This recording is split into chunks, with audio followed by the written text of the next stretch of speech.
দেখে আমার সরকার কোন স্তরের গুরু হয়েছে। এটা হলো পরীক্ষা, আগামীতে স্তর মাইপা তারপরে ধরুন। কোথায় আছেন এক হতে ছাই, তারপরে ছাড়ছে বাতাস। উপায়টা কেমন হয়?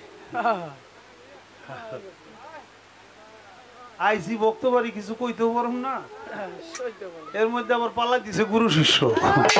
এইবার আমার প্রশ্ন, আমি জানতে চাই, আমরা যদি কেউ যদি পেশাব করে দুবলা পুইরা জায়গা, আর গন্ধের জ্বালায় তো বাসুই না, আর এই পাগলে পেশাব করলো, সেই পেশাবে পুষ্কুনি ভরে গেল, আবার কয়ে গেল খবরদার পানি খাইস কিন্তু পাও বৌদিস।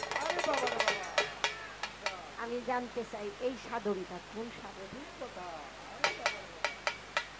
দরকার আছে না কথাটা শুনতে? আমার জীবনে আমি এই প্রশ্নটা এই প্রথম আমি আমার সরকার রেগে যাই। দেখুন, আমাদের বাউল বিচার গানের যে মূল বিষয় সেটা হলো কিছুটা আধ্যাত্মিকতা থাকতে হয়, দর্শন থাকতে হয়, নিদর্শন এবং দর্শন। বই পুস্তক পাঠ করলে তার মধ্যে আছে নিদর্শন অর্থাৎ ঠিকানা, আর দর্শন হইল যেই ঠিকানা দেওয়া হয় সেই ঠিকানা মতে যাইতে হবে। যার কাছে যাওয়ার কথা তার কাছে যাইতে হবে, তার দেখা পাইতে হবে। শুধু শুনলেই হবে না, আমার তারে দেখতেও হবে। আমারে ঠিকানা দিছে, দেখার জন্য আদেশ করছে, রূপও আছে, ঠিকানাও আছে। এত কিছু জানার পরও আমি যদি তাকে না দেখার চেষ্টা করি, দেখতে যদি বাসনা না করি, দেখা থেকে যদি বঞ্চিত রাখি নিজেকে, তাহলে আমার কথাই বলা হয়েছে, এই দুনিয়ায় যে অন্ধ থাকিবে আখেরাতে তারে অন্ধ করিয়া উঠানো হবে। আর সেই অন্ধের নাম কি জানেন? সে অন্ধের নাম হলো পশু। সে অন্ধের নাম পশু। পশুর চোখ থাকলেই কি আর না থাকলেই। আমি মানুষ কুলে জন্ম নিয়ে যদি আমি মানুষের কর্ম না করতে পারি, আমি যদি পশুর মতো অজ্ঞানতা কর্মকাণ্ড করি, তাহলে আগামী জন্মে আমাকে পশুর কুলে আসতে হবে। আমার যখন মানব পোশাক থাকবে না, অর্থাৎ চামড়া থাকবে না, পশুর পোশাক যখন পরিধান করা হবে, তখন আমার হাতের গড়া পাঁচতলা দালানের সামনে আমি যদি দাঁড়াই, আমার সন্তান আমাকে কুকুর বলে তাড়িয়ে দেবে। কারণ আমি আসামি হয়ে গেছি। আসামির পরিচয় কেউ দিতে চায় না বাবা। তাই এই জন্য আল্লাহ তাআলা বলেছেন যে আশরাফুল মাকলুকাত, সর্বশ্রেষ্ঠ জীবের নাম হলো ইনসান। আর ইনসান তো তাকে বলা হয় যার নিজের ইনসাফ আছে বাবা। যার ইনসাফ আছে, সেটা কার বেলায় আপনি দোষ করবেন, আমি আপনার বিচার করব না। আমি তো মূলের থেকে আসামি, আসামি হয়ে তো আসামির বিচার করা যায় না। আমার মধ্যে তো দোষ ত্রুটির অভাব নাই, তাই আমার নিজের বিচার নিজে করে চলতে না পারি, তাহলে এই দুনিয়াদারিতে অল্প কিছুদিনই কাটায় গেলাম, কিন্তু আমার আগামীতে আসতে হবে ওই যে পশুর কুলে। অর্থাৎ আমি স্বাধীন জীবন পেয়ে যে দিকেতে চলার, আমি চলার স্বাধীনতা পেয়ে আমি যদি সত্যিকার অর্থে মানবের পথে না চলি, আমি যদি পশুর মতো চলাফেরা করি, আর পশুর কাছে যদি বারবার মাথা নত করি, অর্থাৎ কাম, ক্রোধ, লোভ, মায়া, মদ, মাৎসর্য, 16টি পশু আমার মধ্যে ষড়যন্ত্র করে আমার মনুষ্যত্ব বিবর্জিত করে, অন্ধকারে নিমজ্জিত করে, আমাকে পশুর মতো মাথা নিচু করে, পশুর ক্ষুধা নিবারণ করার জন্য। বারবার যদি আপনি পশুত্ব নিবারণ করার জন্য, পশুর স্বাদ মিটাবার জন্য বারবার আপনি উপর হন, বারবার যদি মাথা নিচু করেন, আগামীতে আপনি আর মাথা উঁচু করে আসতে পারবেন না। আপনাকে নিচু মাথা করেই তাহলে এই বিষয়গুলি আমাদের জানার জন্য, বোঝার জন্য আমাদের আল্লাহ তাআলা পথ প্রদর্শক, দিক নির্দেশক, আত্মার চিকিৎসক, সংস্কারক পাঠাইছে। আল্লাহ বলে আমি প্রত্যেকটা জাতির ভিতরে তার একজন পথ প্রদর্শক অর্থাৎ রসুল প্রেরণ করে থাকি। কোন জাতিকেই আল্লাহ তাআলা তার পথ প্রদর্শক রসুল প্রেরণ ছাড়া তাদেরকে আল্লাহ তাআলা উঠায় নেন না। তাহলে আল্লাহ মালিক তো সত্য কথা বলেন, সত্যের হাকিম আল্লাহ। তাহলে আমরা রসুল পেয়েও যদি সেই রসুলের অনুসরণ না করি তাহলে আমরাই তো অন্ধের পরিচয়। আজকে বুঝতে হবে না এই বিষয়গুলি, বলেন আমাদের তো জানতে হবে। সময় অল্প না বাবা, কয়দিনের দুনিয়া নিয়ে আসছি, কয়দিনের জীবন। বয়স যখন 12 হয়ে যায় তখনই তো তেরা বেড়া চরিত্র শুরু হয়ে যায় না, উল্টা পাল্টা। মা বাবার কথা শুনতে মনে চায় না, মাস্টারের দেখলে ডর করে, বন্ধু বান্ধবের লগে গলাগলি করে আবিজাবি কথা শুনি, আবিজাবি দৃশ্য দেখি, সময় জায়গায় ভাবে কাইতে কি আমরা মানুষ হব কখন? তা আমার অনেক পুরানা দিনের একটা কথা মনে হয়েছে, আমি আমার গুরুজির কাছে সেই কথাটাই জানবো। বরগুনা এক সময় তো বৃহত্তর বরিশাল ছিল, তো সেখানে এক পাগল, তার নাম ছিল দরবেশ শাহ। তো দরবেশ শাহ রাস্তা দিয়া যাইতেছে, হঠাৎ করে দেখে যে মানুষে কুয়া খুঁড়তেছে, কুয়া খোদার কোনো কাজ হইতেছে না। তারপরে একটা পুকুর খোদার চেষ্টা করতেছে, পুকুর কাটার চেষ্টা করতেছে, কিন্তু শত চেষ্টা করলেও পানি ওঠে না। তো পাগলি গিয়া কয়, কিরে তোরা কি করস? কি পাগল, তুমি যাই না আর কি করবা, বাড়ি নাই ঘর নাই, এত টেনশন তোমার করে লাভ আছে? কয় বেড়া হুনি না, কি করবি তোরা? পাগল, মা বোনেরা পানি আনতে অনেক দূরে যাওয়ার লাগে, কষ্ট হয়, এর লেগে আমরা দেখতে মিললা চেষ্টা করতেছি, দেখি পুকুরের থেকে একটু পুকুর কাইটা পানি পুনি বাইর করতে পারিনি। পাগল রে, পানি তুলে না। পাগলে কি কইছে জানেন? পাগল একটা সাংঘাতিক কথা দিচ্ছে, কই তোরা পানি কইতে পারবি, তোরা তো ব্যাগ পানি দুধের লগে মিলাই বেচালাইছে। কি বাবা, আমাকে এক মামারে কই, মামা একটু খাঁটি দুধ দিয়েন, পানি পুনি দিয়েন না। কই কই কি তুমি আমার বাগনি লাগো না? হ্যাঁ বাগনি কই, আগ ওই বালতির মধ্যে পানি দিয়া বলিস।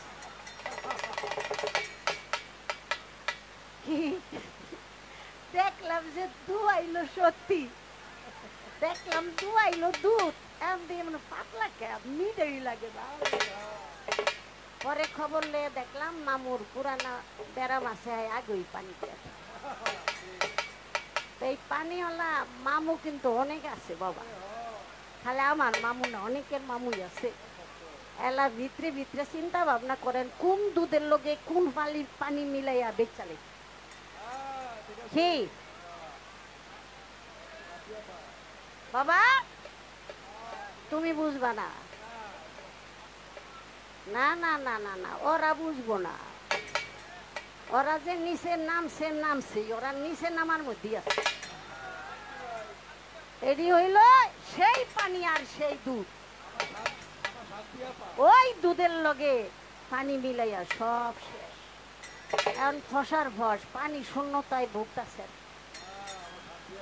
এত সোনার চান, এত লাবণ্য, দুধের মতো টকটকা চেহারা ছিল, এখন রাম ছাগলের মতো চেহারা। দুই সুপ্রার মধ্যে লাগে যেমন চা জাল দন। দেখছেন কোন পানি আর কোন দুধ, বুঝতে মনে হয় আর বাকি নাই। পাগলে কয় তোরা একটু সর, আমি একটু পানির ব্যবস্থা করি। সবাই সরছে, পুষ্কুনির পারে পাগল একটু পেশাব করছে, বেদবিনী না, পাগলের খেলা তো। পাগল একটু পেশাব করছে, এইবার উঠটা গিয়া কয় যা পানি দিয়ে গেলাম, পানি খাইস কিন্তু এখানে পাও পু ধুইস না। তাহলে কেমন পবিত্র দেহ, কেমন পবিত্র পানি। এইবার আমার প্রশ্ন, আমি জানতে চাই, আমরা যদি কেউ যদি পেশাব করে দুবলা পুইরা জায়গা, আর গন্ধের জ্বালায় তো বাসুই না। আর এই পাগলে পেশাব করলো, সেই পেশাবে পুষ্কুনি ভরে গেল, আবার কয়ে গেল খবরদার পানি খাইস কিন্তু পাও বৌদিন। আমি জানতে চাই এই সাধনটা কোন সাধন? দরকার আছে না কথাটা শুনতে? আমার জীবনে আমি এই প্রশ্নটা এই প্রথম আমি আমার সরকারের দিকে দেখে, আমার সরকার কোন স্তরের গুরু হয়েছে। এটা হলো পরীক্ষা, আগামীতে স্তর মাইপা তারপরে ধরুন। একটা গান আমি ছোট করে করি, তারপরে দেখি কি বলা যায়।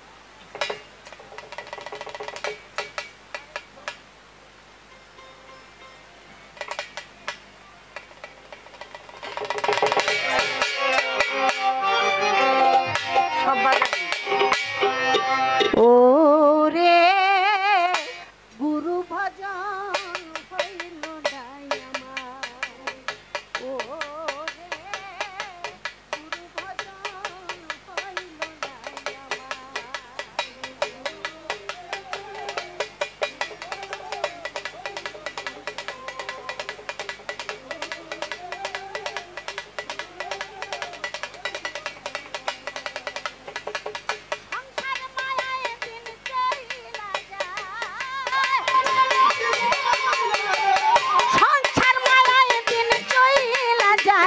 চারিদিকে দেখি আন্ধার, গুরু ভজন হইল নাই আমার।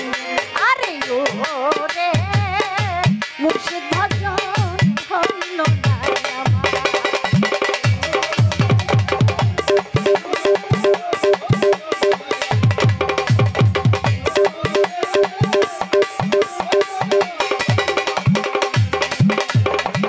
শিশুকালে মায়ের কোলে দিন যাইতো মন হেসে খেলে, শিশুকালে মায়ের কোলে দিন যাইতো মন হেসে খেলে, জননীর স্নেহেরা চলে সুখ ছিল।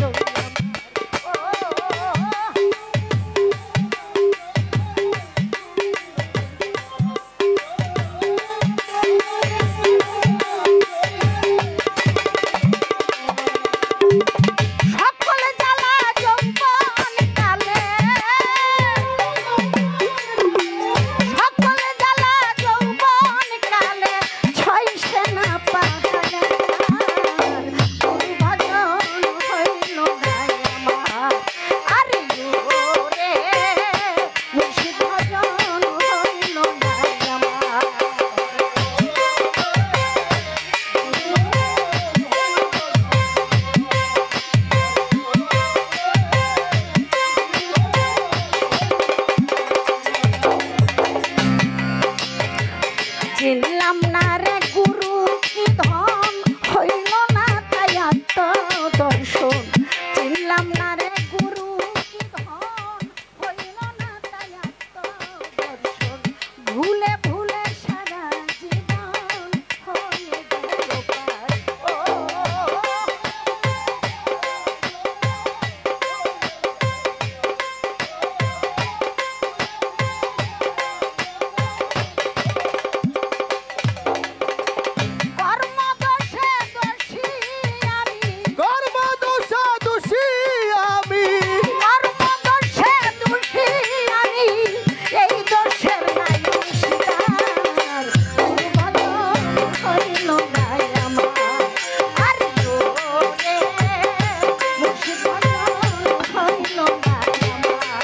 আরে ও রে গুরু ভজন হইল নাই আমার, আরে ও রে মুর্শিদ ভজন হইল নাই আমার।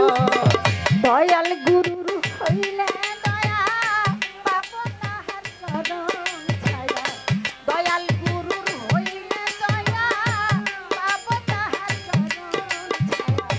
দাসীর প্রতি হবে মায়া ভরসা আমার।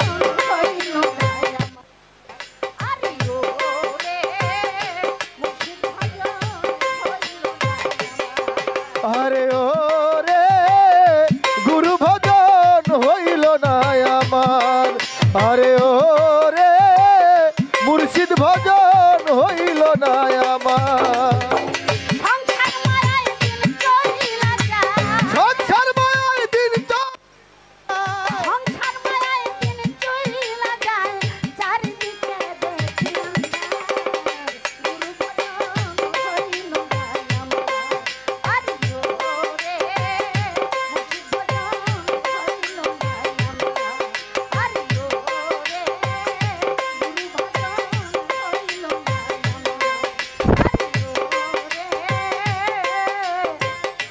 মুর্শিদ ভজন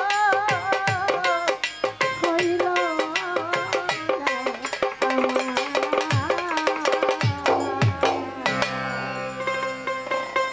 একটা আক্ষেপ, গুরু ভজন হইল না আমার, সংসার মায়ায় দিন চইলা যায়, চারদিকে দেখি আন্দার।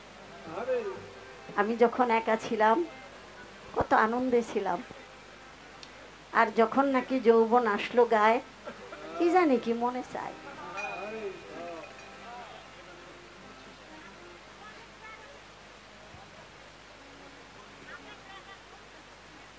আমার ছেলে তরিকার জগতে মজিদ সরকার, সেই বাবাজির বোন আমাকে 100 টাকা উপহার করেছে। মালিকে দয়া করুক, গ্রহণ করুক। তাই সে কথাটি এই কি জানি কইতেছিলাম, কি জানি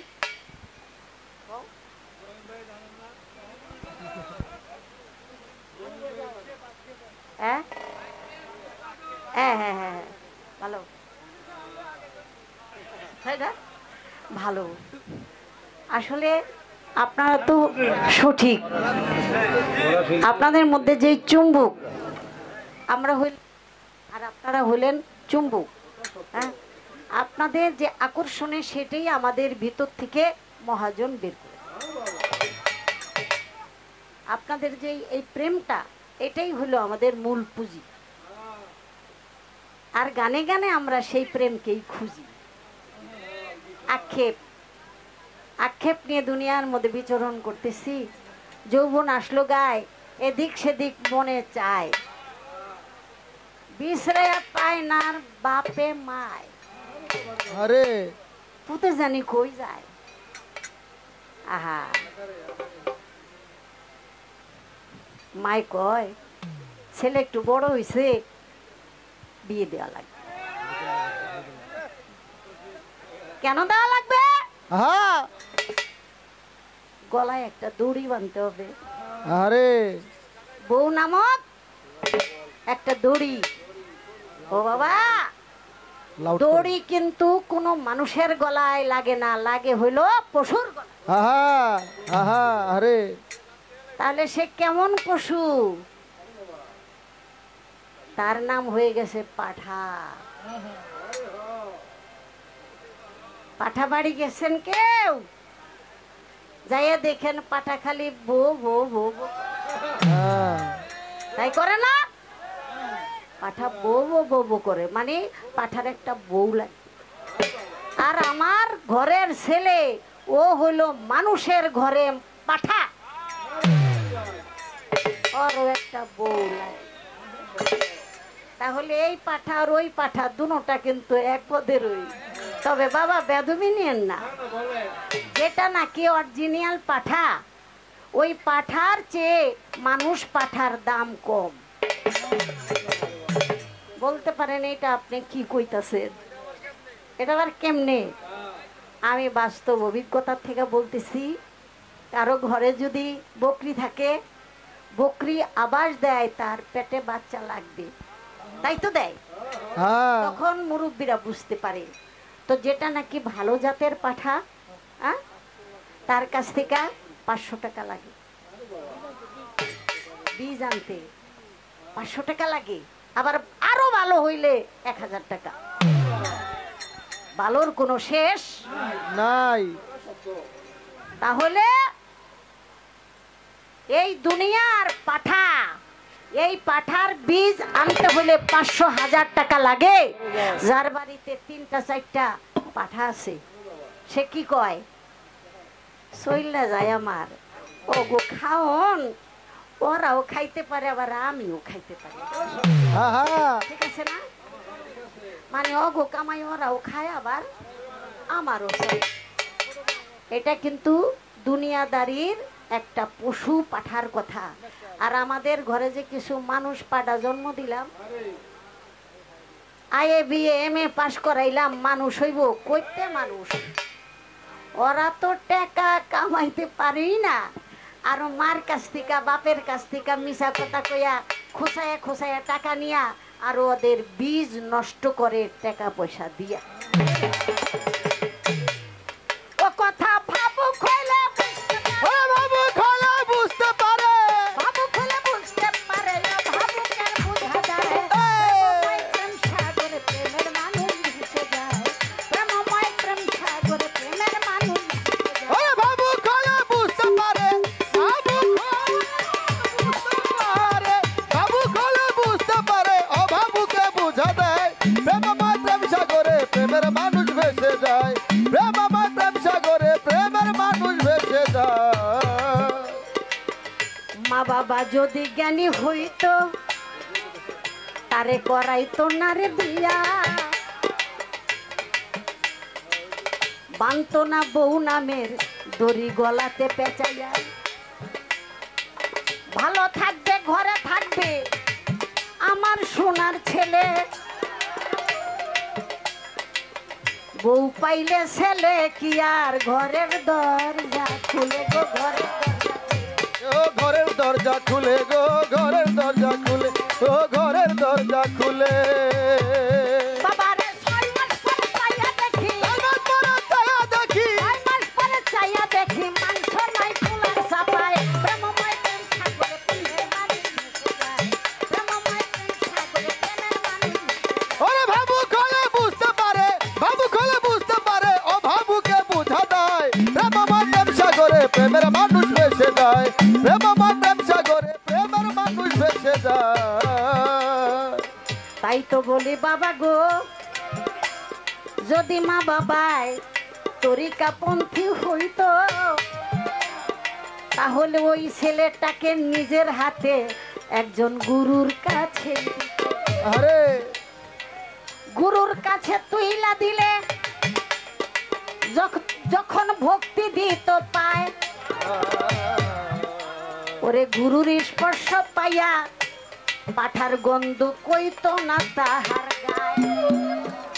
কি বাবা, একজন কামেল ওলিয়া উলিয়া পীর মুর্শিদ আহলে বায়াত পাক পাঞ্জাতনের নবীর বংশের হাতে হাত রেখে বায়াত হইয়া যদি মুর্শিদের পায় একবার ভক্তি দিত তাহলে তার শরীরটা সুবাসে ভরপুর হয়ে যাইতো, তার ভিতরে আর পশুর গন্ধ থাকতো না। আরে হ্যাঁ আরে এত সুন্দর সহজ সুযোগ পেয়েও এখন পর্যন্ত যদি আমরা মানুষের খাতায় নাম না উঠাইতে পারি তাহলে আমাদের মতো দুর্ভাগা আর কেউ হতে পারে না।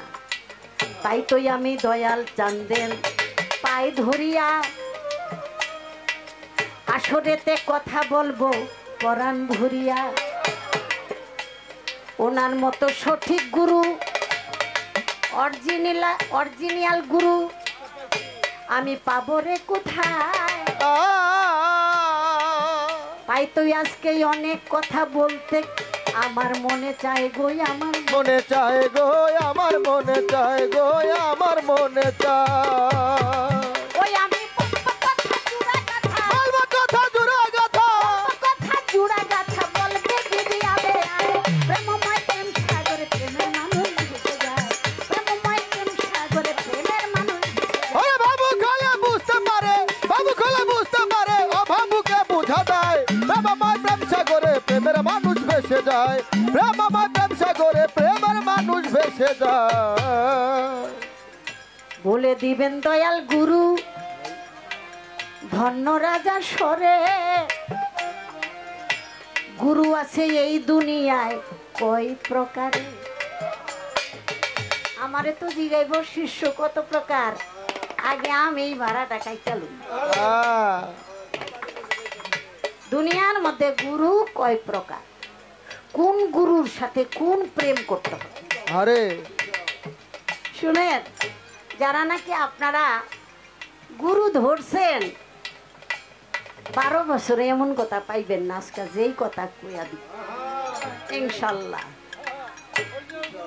কারণ মনের মতো গুরু পাইছি, এই গুরুর কাছে যেটা পাওয়া যাবে সঠিক, কারণ তার জবানে তো মিথ্যা কথা বলতে পারবে না। আল্লাহ হক, হক আল্লাহর কথা সত্য, গুরুর কথাও সত্য। সে মুখ দিয়ে যে বাক্য দিবে সেইটাই আমাদের লক্ষ্য করতে হবে, আর তাতে আমরা সুখ হয়ে যাব, আর সেটাই সঠিক আল্লাহর পক্ষে হয়ে যাবে। আরে তাই আমার জিজ্ঞাসা রইল, গুরু কত প্রকার, কোন গুরুর সাথে আমার কোন প্রেমটা করতে হবে? এই কথাগুলি বললে আমাদের অন্তরে খুব ভালো লাগবে। বাবা, হাজার হাজার মানুষ আপনারা, সবাই তো আর সবকিছু নিতে আসেন না। তো দুই একটা বাচ্চা যদি সঠিক পথে একজন কামেল গুরুর শরণাপন্ন হইয়া আত্মসমর্পণ করে সে যে পূর্ণাঙ্গ মুসলমানের খাতায়, মানুষের খাতায় যদি নাম লেখাইতে পারে, তাহলে আমিও আপনার উসিলায় একটু আল্লাহর কাছে দয়া পান। আমার ভিতরে একটু স্বার্থের চিন্তা আছে বাবা, বেদবি নিয়েন না, এই জন্য এত কথাবার্তা বলা লাগে। এবার ছোট্ট একটা গান না করলে হবে না। আমার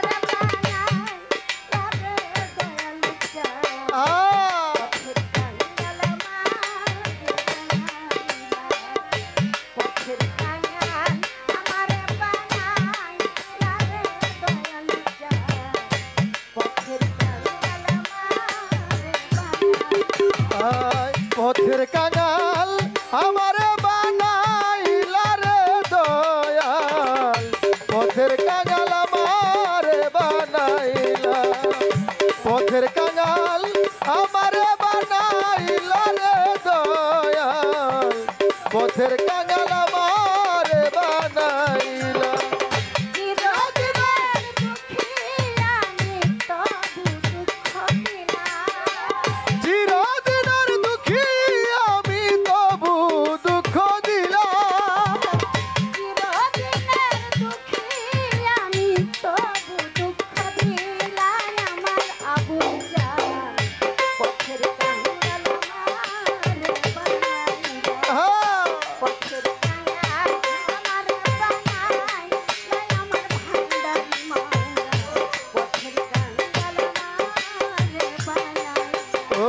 পথের কাঙাল আমারে বানাইলা রে দয়াল, পথের কাঙাল আমারে বানাইলা, পথের কাঙাল আমারে বানাইলা রে দয়াল, পথের কাঙাল আমারে বানাইলা।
পথের কাঙাল আমার বানাইলা রে দয়াল পথের কাঙাল আমার বানাইলা পথের কাঙাল আমার বানাইলা রে দয়াল পথের কাঙাল আমার বানাইলা যে তোমার ডাকে আকুলে ভাসাইলা রে দয়াল আকুলে ভাসাইলা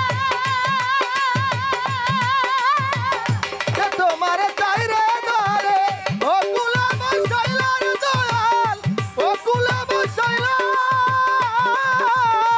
আলে একাই নিদান কালে নিও কোলে তুইলা আলে কই নিদান কালে নিও কুলে তুইলা আলে একাই নিদান কালে নিও কোলে তুইলা ও বাবা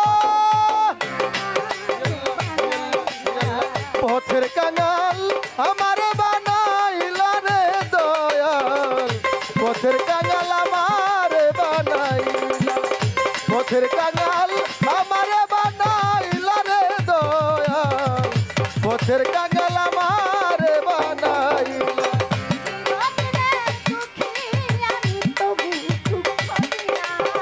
চিরদিনের দুঃখী আমি তবু দুঃখ দিলাম চিরদিনের দুঃখী আমি তবু দুঃখ দিলাম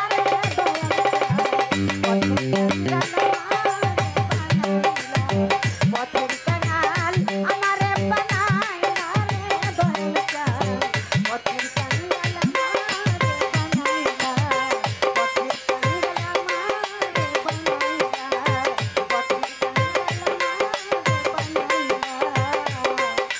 পথের কাঙাল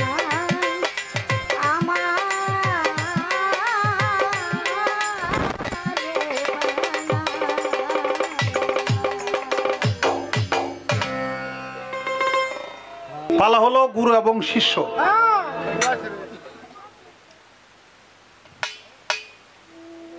একটা কথায় আছে না, এক হতে ছাই তারপরে ছাড়ছে বাতাস। উপায়টা কেমন হয়? আইসি বক্তব্য বাড়ি কিছু কইতেও পারুম না, এর মধ্যে আবার পাল্লা দিছে গুরু শিষ্য। মানে আমার আপনারা দোয়া করবেন। তো চমৎকার চমৎকার কিছু কথা শুনেছি। সেটা হইলো পাঠার গলায় রশি দেয়,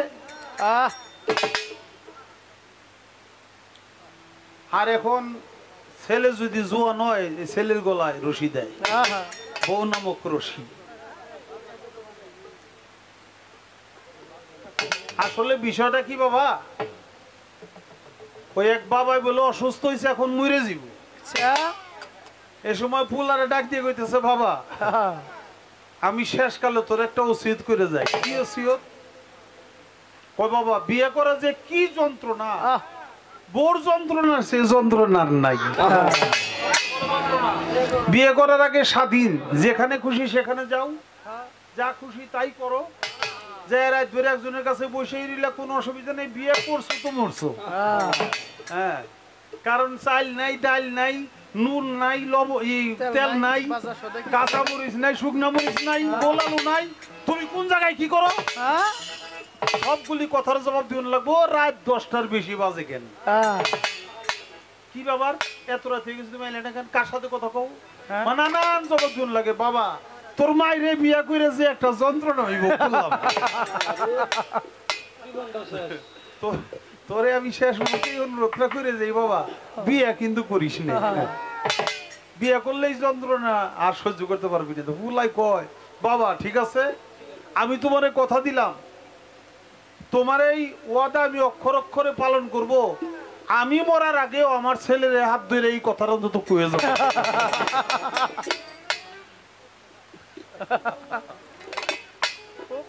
আরে বিয়ে না করলে বংশ পড়বো কেমনি? হ্যাঁ, তবে একটা কথা হলো কি, শিক্ষা দীক্ষা না করি আগে করছো বিয়া, বিনে পয়সায় গোলাম হইছো গাইডের টাকা দিয়া। আমাদের জাতীয় কবি কাজী নজরুল ইসলাম বলেছেন, উচিত ছিল উচিত সময় উচিত কথা বলার, উচিত ছিল উচিত সময় উচিত কাজটি করার, উচিত ছিল উচিত সময় মরার আগে মরার, উচিত ছিল উচিত সময় একজন চেতন মানুষ। তাই বিয়ে করার আগে যদি বিয়ে বসতো তাহলে হয়তো তার জীবনে এমন ঘটনা ঘটতো না। এই জন্য আমাদের প্রত্যেকেরই উচিত নিজেরা যেন সেই কাজটা করে যাই নিজের সন্তানদের দেখে। একটা গরু বাছুর পাললে খবর লন সন্ধ্যায় ঘরে ফিরলো কিনা, হাঁস মুরগিটা খোয়ারে গেল কিনা, এইটা খেয়াল রাখেন, এইটার দরদ করেন। অথচ যে আপনার এই পূর্ণিমার চাঁদ, আপনার এই সন্তান, এই সন্তানটা আপনি কি হালে রেখে গেলেন, কার কাছে দিয়ে গেলেন, তার একটা গার্জিয়ান বানাইলেন না, তারপরও একটা কান্ডারি বানাইলেন না, একজনের কাছে মুরিদ করাইলেন না, আপনি আল্লাহ তাআলা জিজ্ঞাসা করলে আপনি কি জবাব দিবেন? আর আল্লাহ তাআলা প্রত্যেকের জন্য হুকুম করেছে মুসলমান না হয়ে তোমরা কবরে আসিও না। সেই মুসলমান হলো মুরিদ হওয়া, মানে আত্মসমর্পণকারী। যে ব্যক্তি মুরিদ হয় সে ব্যক্তি মুসলমান হয়, যে ব্যক্তি বেমুরিদা সে ব্যক্তি পারফেক্ট মুসলমান না। আল্লাহ বলছে ইয়া আইয়ুহাল্লাযীনা আমানু ইয়াবতাগু ইলাইহিল উসিলাতা, হে আমার বিশ্বাসী বান্দারা, আমি আল্লাহকে পাওয়ার জন্য তোমরা একটা উসিলা গ্রহণ করো। এই উসিলাটাই হলো পীর মুর্শিদ।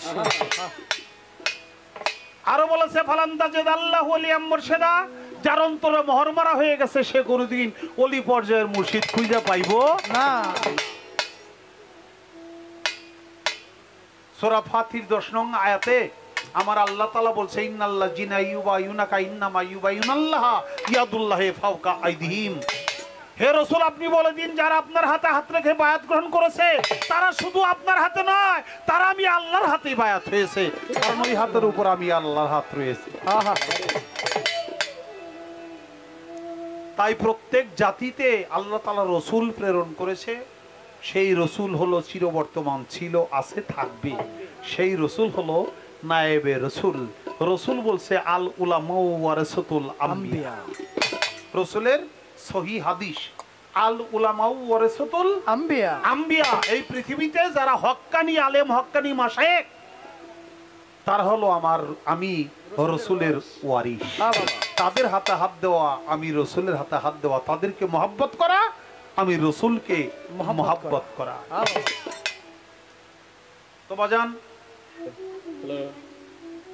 আলেম মানে জ্ঞানী। হ্যাঁ, আলেম মানে লেখাপড়া করা না, আলেম শব্দের অর্থ হইল জ্ঞানী। তো বাবা, এই কালে না দেখলে পরকালেও সে দেখবে না, সে কানা হয়ে উঠবে। এটা আল্লাহ তাআলা কোরআন মজিদে বলেছে সূরা 15 পারায়, কোরআনের 15 পারায় আল্লাহ তাআলা বলছে মান কানা ফি আযহি ওয়া মা ফাহু ফিল আখিরাতে, সূরা বনী ইসরাইল। মান কানা ফি আযহি ওয়া মা ফাহু ফিল আখিরাতে। এই দুনিয়ায় যে ব্যক্তি আমি আল্লাহকে দেখলো না সে ব্যক্তি হলো কানা, চোখ থাকতেও কানা। আর যারা দুনিয়াতে কানা থাকবে তারা রোজ হাসরেও কানা হইয়াই উঠবে। এই জন্য আমি দেখি না, যিনি দেখে তার গোলামি করে আমিও তাকে দেখতে হবে। এই জন্য রাসূল তার হাদিসে বলছে মান আরাফা নাফসাহু ওয়া ফাকাদ আরাফা রাব্বাহু, যে চিনে নিজকে সে চিনে তার রবকে। আমি আমাকে চিনি না, যিনি চিনে তার গোলামি করে তাকে চিনতে হবে, তাছাড়া চেনা যাবে না।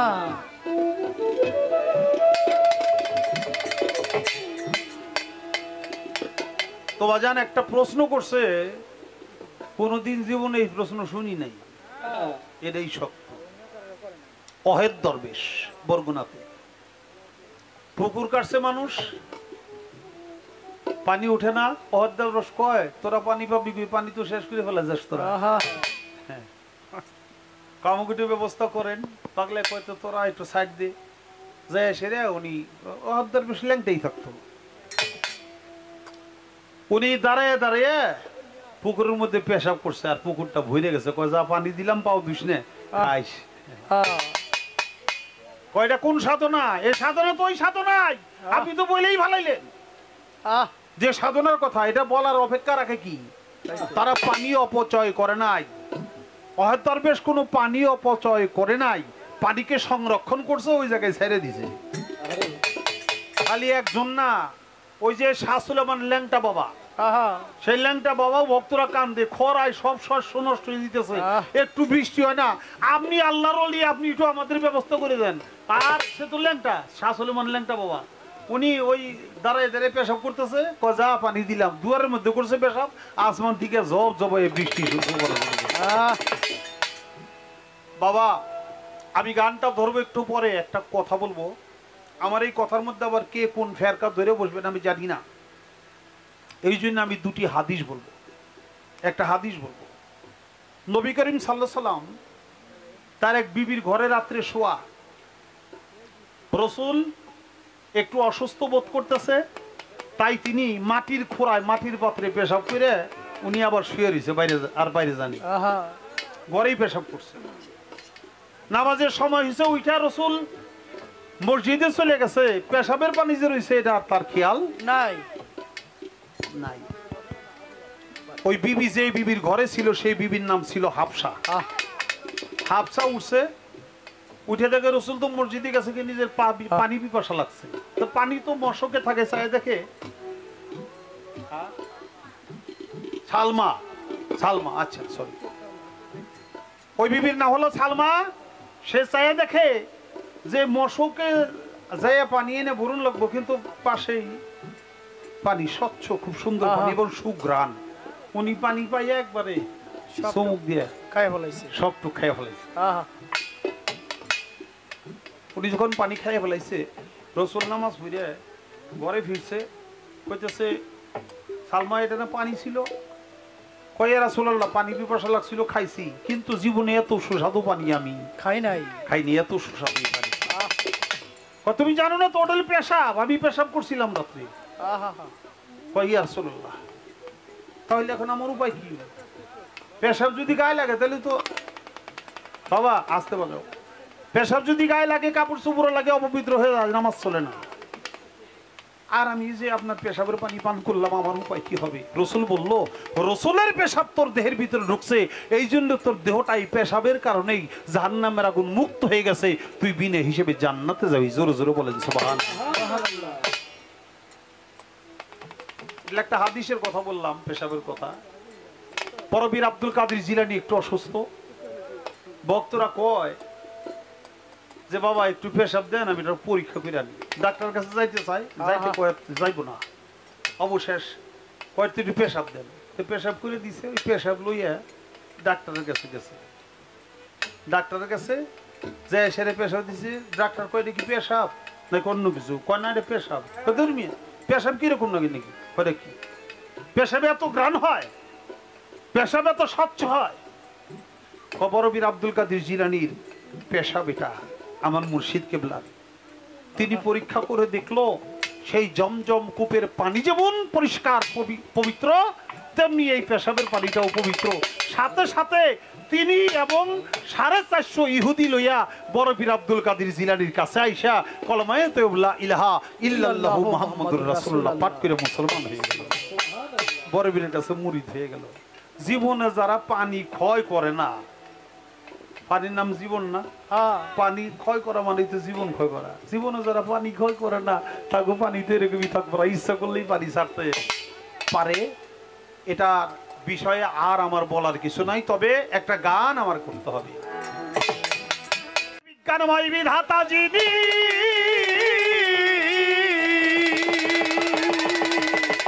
বাবা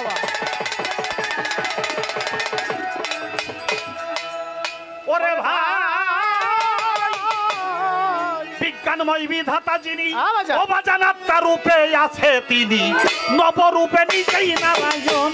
ওরে পাগল মন, চিনলি না তোর গুরু কেমন ধন বাবা, চিনলি না রে গুরু কেমন ধন। ওরে পাগল মন, চিনলি না তোর গুরু কেমন ধন বাবা, চিনলি না রে গুরু কেমন ধন। ওরে পাগল মন, চিনলি না রে গুরু কেমন ধন। হায় হায়, চিনলি না রে গুরু কেমন ধন। ওরে পাগল মন, চিনলি না রে গুরু কেমন ধন। যে বরবীর আব্দুল কাদের জিলানীর কথা বললাম, তারও কিন্তু কাফের ফতোয়া দিছিল। খাজা বাবারও কিন্তু কাফের ফতোয়া দিছিল। মনসুর হাল্লাজরে কাফের ফতোয়া দিয়ে কাইটে টুকরো টুকরো করে অবসর আগুন দিয়ে পুরাইয়া ছাই বানাই দিছিল। এরা বড় বড় ওলি আল্লাহ, কিন্তু দুনিয়ায় যেই মানুষগুলির অন্তরে মোহর মেরে দিছে আল্লাহ তাআলা, তারা আল্লাহর ওলিকে চিনে না, তারা ভুল বুঝে, এই জন্য কাফের ফতোয়া দেয়, চুল কাইটা দেয়, লাইট দেয়, পিটায়, এবং গলায় আবার জুতার মালা দিয়েও এলাকা থেকে তারাইয়া দেয়। বাবা আজকে বাবা নবী রাসূলের উপর এরকম করছে। অনেক নবী রাসূলরা কাফের কে বাইরে ফলাইছে। কাফেররা সত্য প্রতিষ্ঠা করতে কত যে কষ্ট, সত্য এটা প্রতিষ্ঠিত করতে অনেক কষ্ট, অনেক কষ্ট। তাই চিনলে না তো গুরু কেমন ধন। মুসা নবীর একটা লাঠি ছিল, হাতের লাঠি, হাতে চলছে লাঠি, ছাইরে দিছে, লাঠিটা ফট করে সাপ হয়ে যায়। সাপ হয়ে জিব্বা বের করে ফনা তুলে দৌড় মারে, আবার যখন হাত দিয়ে ধরে আবার ওই লাঠি হয়ে যায় আগের মতো লাঠি। বাবা। তো বাজান পীর মুর্শিদ তোমার মতো আমার মতো মেশালে এই 10-এর মতো, সবার মতো। কারণ এমনি একজন মানুষ, সাধারণ মানুষ বিয়ে শাদী করে ফুলাবান জন্মায়, আগে মুতে খায় ঘুমায়। যিনি যার কাছে মুড়ি দিলাম হ্যাঁ বিয়ে করছে, ফুলাবান জন্মাইছে, আগে মুতছে খাইছে, আবার কয়দিন পরে তারও দেহ ত্যাগ করতে হয়েছে নাকি বাবা? তাই তো। সেও সাধারণ মানুষের মতো, কিন্তু আসলে এটা সাধারণ মানুষ না, সে হলো অসাধারণ। ওই মুসা নবীর হাতের লাঠির মতো, ওটা লাঠি কিন্তু ওই লাঠিটাই সাফ হয়ে যায়।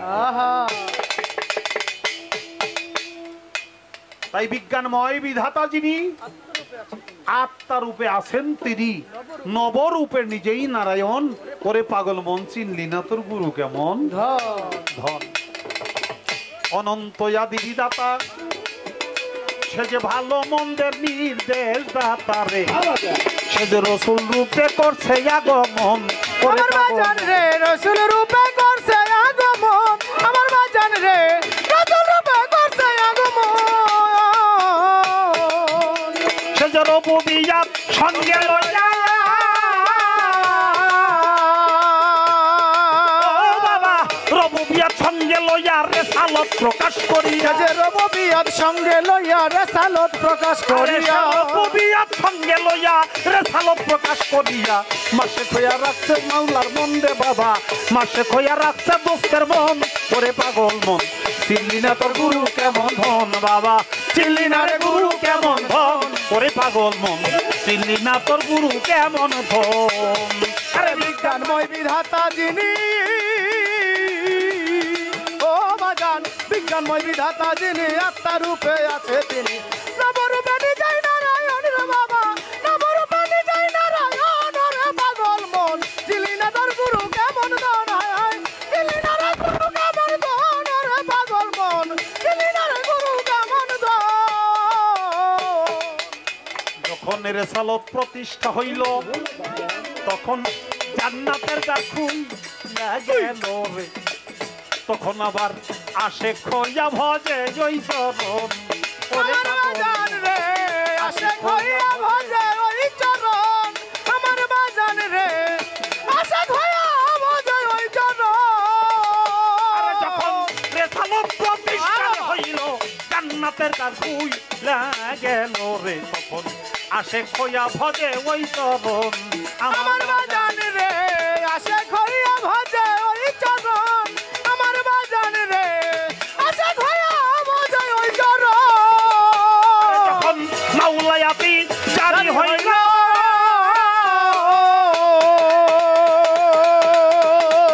ও বাবা মাওলায়াতি জারি হইল, রেসালত পিছনে গেল। ওরে মাওলায়াতি জারি হইল, রেসালত বাতনে গেল। মাওলায়াতি জারি হইল, রেসালত পিছনে গেল। মানব গুরু আলীর আগমন রে হইল, মানব গুরু আলীর আগমন। ওরে পাগল মন চিনলি না তোর বাজান কেমন ধন, হায় হায় চিনলি না রে মুর্শিদ কেমন ধন। ওরে পাগল মন চিনলি না বাবা খাজা কেমন ধন। আরে বিজ্ঞানময় বিধাতা যিনি, ও বাজান বিজ্ঞানময় বিধাতা যিনি, আত্মার রূপে আছে তিনি, নবরূপে নিজেই নারায়ণ রে বাবা, নবরূপে নিজেই নারায়ণ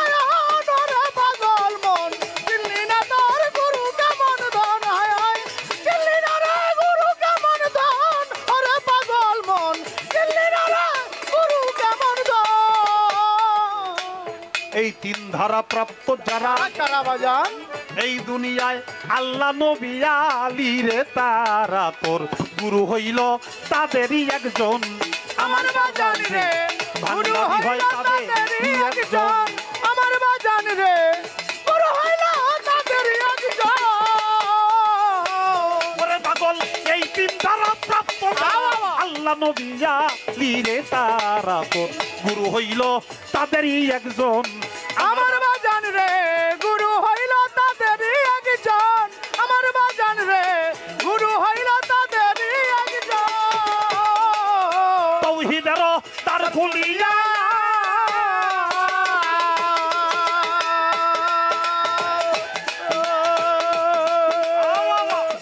ও বাবা তৌহিদের তার খুলিয়া রশিদ কয় তুই দেখ না রে চাইয়া ওরে তৌহিদের দ্বার খুলিয়া বাজান কই তুই দেখ না চায়া তৌহিদের তার খুলিয়া পাতান কই তুই দেখ না চাইয়া একা শোনেই বসা রয় চারজন রে পাগলা একা শোনেই বসা রয় চারজন ওরে পাগল মন চিনলি না তোর গুরু কেমন ধন বাবা চিনলি না তোর পাতান কেমন ধন ওরে পাগল মন চিনলি না তোর গুরু কেমন ধন ওরে বিজ্ঞানময় বীর ধাতা যিনি ও বাজান বিজ্ঞানময় বিধাতা যিনি আত্মারূপে আছেন তিনি নবরূপে নিজয় নারায়ণ রে বাবা নবরূপে নিজয় নারায়ণ ওরে পাগল মন চিনলি না তোর গুরু কেমন ধন হায় হায় চিনলি না রে গুরু কেমন ধন ওরে পাগল মন চিনলি না রে গুরু কেমন ধন বাজান প্রথমবারে অনেক দামি একটি গান বিজ্ঞানময় বিধাতা যিনি আত্মারূপে আছেন তিনি সমস্ত সৃষ্টির মধ্যে যে আত্মা প্রাণশক্তি এটাই স্রষ্টা তাই বলছে বিজ্ঞানময় বিধাতা যিনি আত্মারূপে আছেন তিনি নবরূপে মানে নানান রূপে নিজেই নারায়ণ ওরে পাগল মন চিনলি না তোর গুরু কেমন ধন অনন্ত আদি বিধাতা সে তো ভালো এবং মন্দের নির্দেশদাতা সে কেবল রসুল রূপে করছে আগমন আচ্ছা বাবা রবুবিয়াত সঙ্গে লইয়া রেসালত প্রকাশ করিয়া মাসে হইয়া রাখছে দোস্তের মন আচ্ছা বাবা কোরআনটা কার বাণী আল্লাহর বাণী আল্লাহ এসে কইছে গুরুজির আমার কাছে আমাকে কারো কাছে আল্লাহ কয় নাই কইছে কি রসুল নিরাকার লাসারি কালা যখন কোনো আকার নাই কোনো রূপ নাই ধরা যায় না ছোঁয়া যায় না দৈর্ঘ্য প্রস্থ নাই আহা এটার নাম হলো আল্লাহ যে হলো নিরাকার সে আল্লাহ যখন আকার রূপ ধারণ করে তখন তার নাম হয় মুহাম্মাদুর রাসূলুল্লাহ সবাই বলি সাল্লাল্লাহু আলাইহি ওয়াসাল্লাম রাসূলের মুখ দিয়ে তো কোরআনের বাণী শুনছেন নাকি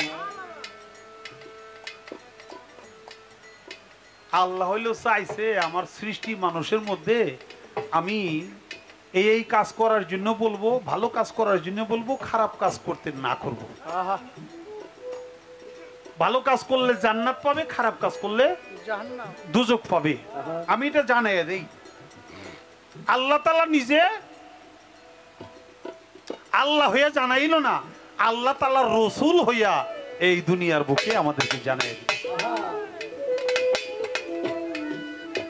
এই বাজাও আস্তে অনেকে মনে করবেন আমরা পড়ি লা ইলাহা ইল্লাল্লাহু মুহাম্মাদুর রাসূলুল্লাহ লা ইলাহা ইল্লাল্লাহু মুহাম্মাদুর রাসূলুল্লাহ আমরা তা পড়ি না পড়ি লা ইলাহা ইল্লাল্লাহু মুহাম্মাদুর রাসূলুল্লাহ সাল্লাল্লাহু আলাইহি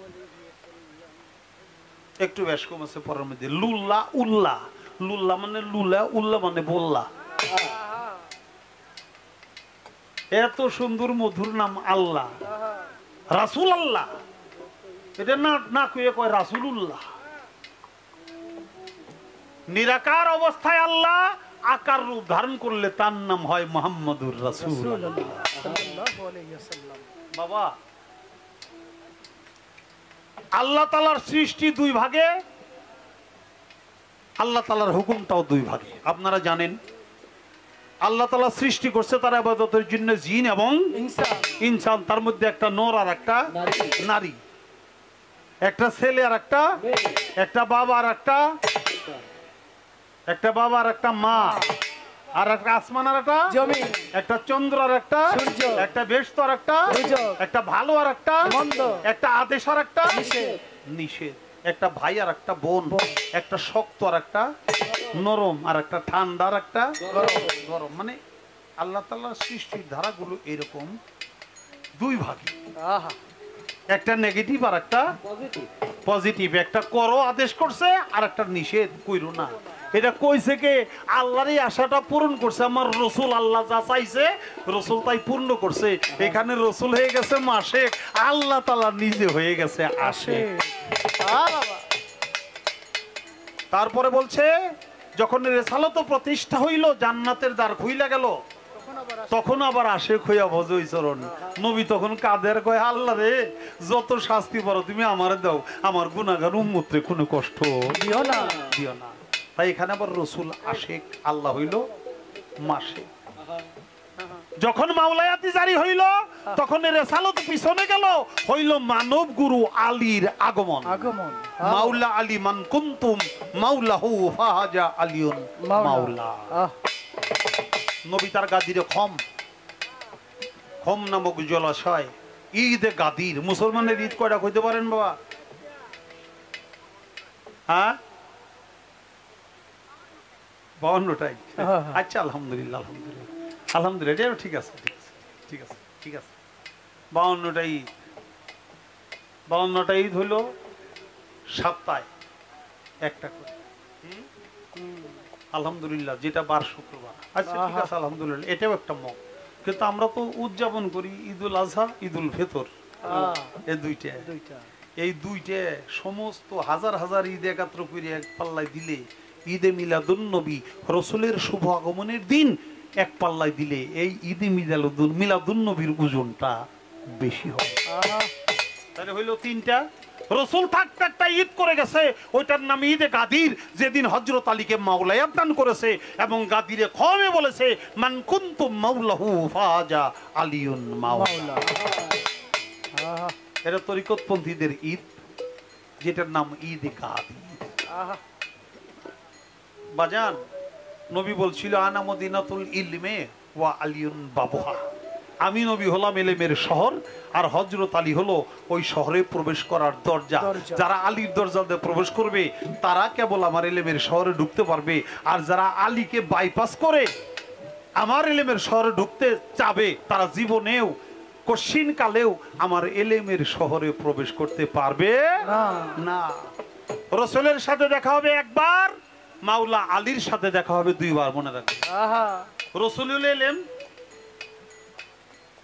আর হযরত আলীল ওই ইলমের শহরে ঢোকার দরজা দিয়ে একবার ঢুকবেন রাসূলের কাছে, ইলম সংগ্রহ করে বাইরের সময় আবার রাসূলের সাথে একবার দেখা, মাওলা আলীর সাথে দুইবার দেখা। সেই দিনটি ঈদে গাদির। এখন যখন মাওলায়াতি জারি হইল, রেসালত পিছনে গেল, হইল মানব গুরু আলীর আগমন। নবী থেকে নবুয়তের যুগের খতম, মাওলা আলীর মাধ্যমে বেলায়েতের জামানা শুরু। এই মাওলা আলীর মাধ্যমে আপনি চিশতিয়া তরিকা, কাদিরিয়া, নকশবন্দিয়া এই তরিকাগুলো খুঁজলে দেখবেন এর গুড়া হইল মাওলা আলী আলাইহিস সালাম, হইল মানব গুরু আলীর আগমন।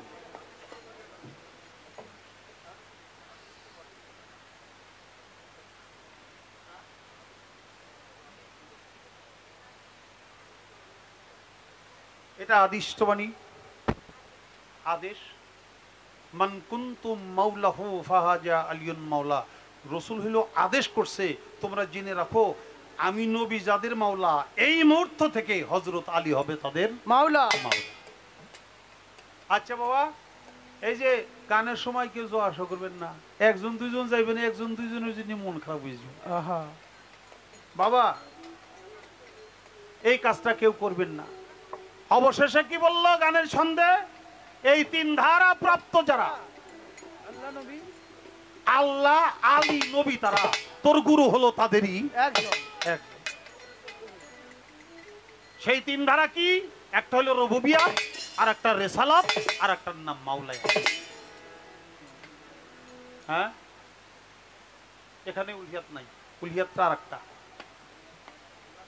এটা উলহিয়াত দরিয়া। আপনি গানের কথায় কথা যদি কথা বলেন তাহলে কিন্তু আবার গান হইব না, তাহলে কিন্তু আবার গান হবে না। হ্যাঁ, আপনার যদি মনে চায় আপনি কাগজে নোট করে রাখবেন, আপনি দিবেন, সেটার জবাব দিয়ে দেব। এখানে এখানে রুবুবিয়াত, রেসালাত আর মাওলায়াত, এখানে উলহিয়াতের দরিয়া, এই বিষয়টা আলাদা একটা সাবজেক্ট। উলহিয়াত, আবুবিয়াত, রুবুবিয়াত, এখানে তিনটা দরিয়ার কথা সে বলছে। আমি বুঝতে পারছি বিষয়টা, আমার বুঝতে বাকি নাই। কিন্তু এখানে হলো রুবুবিয়াত, রেসালাত আর হলো মাওলায়া। এই তিন ধারা প্রাপ্ত যারা আল্লাহ, আলী এবং নবী, তারা তোর গুরু হইল তাদেরই একজন। আমার বাজানো রশিদ কয় তৌহিদের দ্বার খুলিয়া, রশিদ কয় তুই দেখ না চাইয়া, এক আসনেই বসার হয় চারজন। কারা? আল্লাহ, নবী, আলী আর হইল অলি। অর্থাৎ তুমি যার কাছে মুড়ি দিছো তোমার গুরু, আল্লাহ, নবী, আলী আর অলি, এই চারজনে মিলা হইল একজন। এই জন্যে ওই লালন সাইজি তার গানের মধ্যে বলে যে মুর্শিদ সেই তো রসুল ইহাতে নাই কবুল খোদাও সে হয়। লালন কয় না এমন কথাই কথা কোরআনে কয়, পারে কে যাবি নবীর নৌকাতায়। এটাই নবীর নৌকা, রূপ কাষ্টের নৌকা, খানি নাই ডোবার ভয়। রূপ নামের কোনো কাঠ নাই, রূপ কাঠ হইল এই যে মানুষের চেহারা, অর্থাৎ তোমার প্রিয় মোর্শেদের চেহারা, এটাই রূপের নৌকা। এই নৌকায় সোয়ার হলে তোমার ডুবে মরার ভয় থাকে না।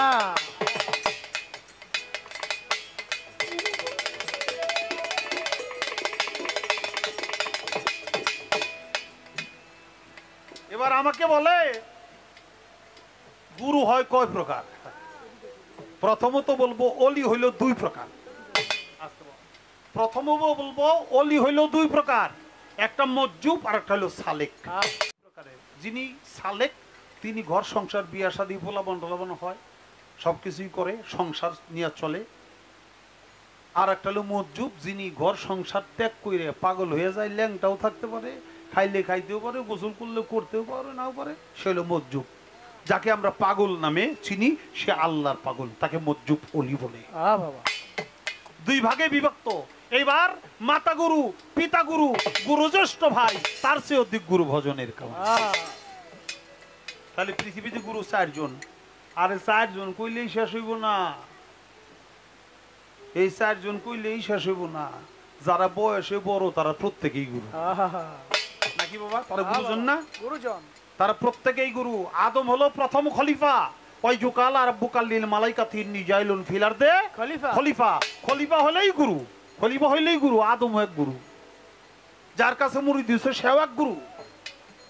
তার মধ্যে একজন হলো গুরুর কাছ থেকে খেলাফত পাইয়া খলিফা হইয়া গুরু, আর একজন হইল পিতায় গুরু আছিল, অর্থাৎ বাবায় গুরু আছিল, আমি তার সন্তান, এই জন্য সে গদিন শিল্পী। সে হইল গদিন শিল্পী।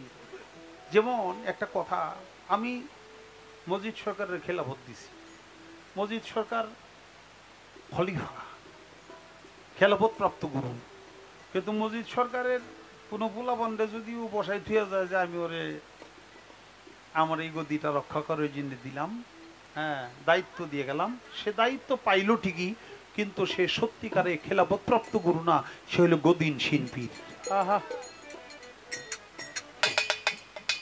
যেই রসুলের ভূমিকা, যেই রসুলের ধর্ম আমরা পালন করি, সেই রসুলও আমাদের জন্য গুরু। প্রত্যেকে তো গুরু আছে, কোনো কোনো সময় নিজের বউ গুরু হয়ে যায়, নিজের স্ত্রী গুরু হয়ে যায়। বাবা এই একটা কথা বলবো, কথাটা মনে হয়ে গেল। আমি ছোট, আমার বাড়িতে মাত্র একটা সোনের ঘর, আমি খুব গরিব ঘরে জন্ম।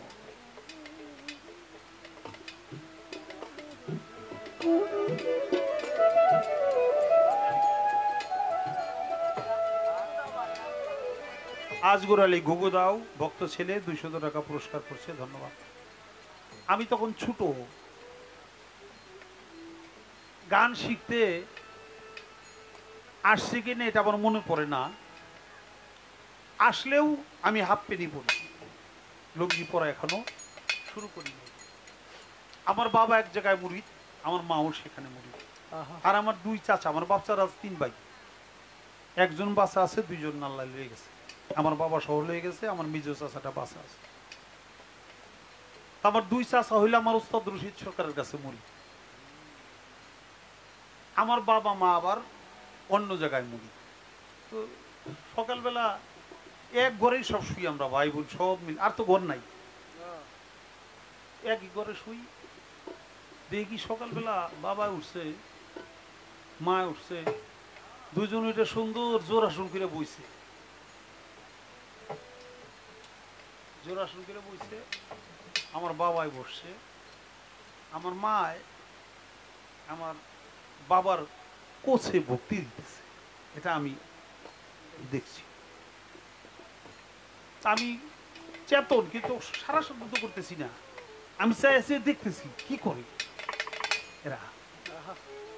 মায় ভক্তি করলো করলো, আমার মা আবার জোড়াসন করে বসলো, চাই দেখলাম আমার বাবাও আমার মার কাছে ভক্তি করলো। এই দৃশ্যটা আমার দেখা, তখন থেকে ব্রেনে আমার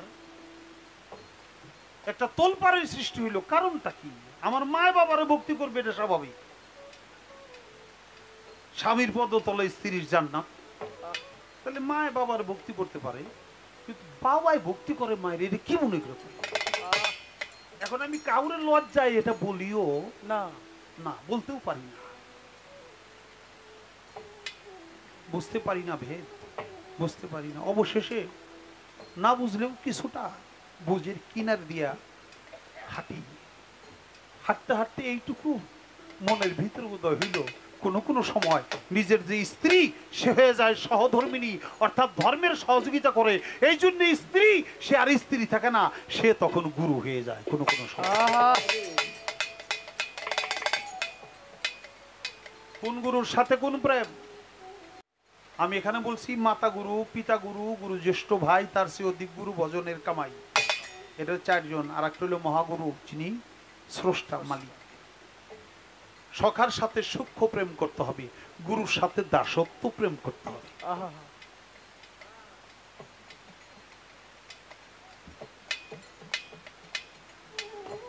মা বাবার সাথে শান্ত প্রেম করতে হবে,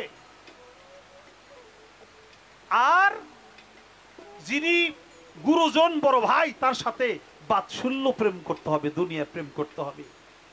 আর যিনি সহধর্মণী তার সাথে মধুর প্রেম করতে হবে। আমি বলার জন্য চেষ্টা করলাম,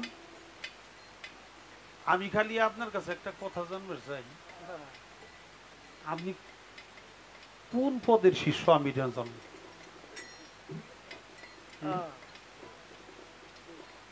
পরীক্ষা দিতেছি, আপনি কোন কায়দার শিষ্য আমার খালি এটা কইবেন, কারণ আমি আপনার সম্পর্কে না জানলে, না বুঝলে, আমি তো যা বুঝার বুঝছি ওই যে আপনি কি কায়দার গুরু ভক্ত, এটা আমার বুঝ হয়ে গেছে, বুঝতে খুব একটা বাকি নেই। ওই যে পীর বলে বুড়া, আচ্ছা মুরব্বী, চৈত্রের রোদ, ঠাটা পড়া রোদ, ভিতরটা শাসা করতেছে। হ্যাঁ, তো বক্তবাড়ি পাশে হাইটে হাইটে গরমের সোয়েটার ভাল লাগে না, বক্তবাড়ি উঠালো উঠে বইছে। বক্তবাড়ি বাবা আপনি, বাবা যাইতেছিলাম একেবারে কাম সারা, আর চলতে পারি না বাবা, একেবারে ভিতরটা শুকিয়ে গেছে বাবা। ওই যে তোর বাড়ির গাছ, ডাব গাছ, এই ডাব গাছ থেকে একটা ডাব পেরে দিলে ডাবের পানিটা একটু ঠান্ডা, ওইটা খাইলে ভিতরটা একটু ভাল লাগতো। একটা ডাব পাইরে দিই, গাছ একটু উঠুন লাগে। ভক্ত কয় বাবা আপনি থাকবেন নিচে বইয়া, আমি উঠুম গাছে, আপনার মাথার উপর আমার পাও, এটা বেঁধে দিব না?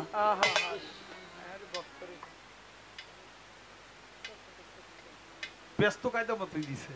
গুরু কয় হব কথা তো এটা সত্য, কি করুম বাবা? ভক্ত হইলো ডাব খাওয়াইব না,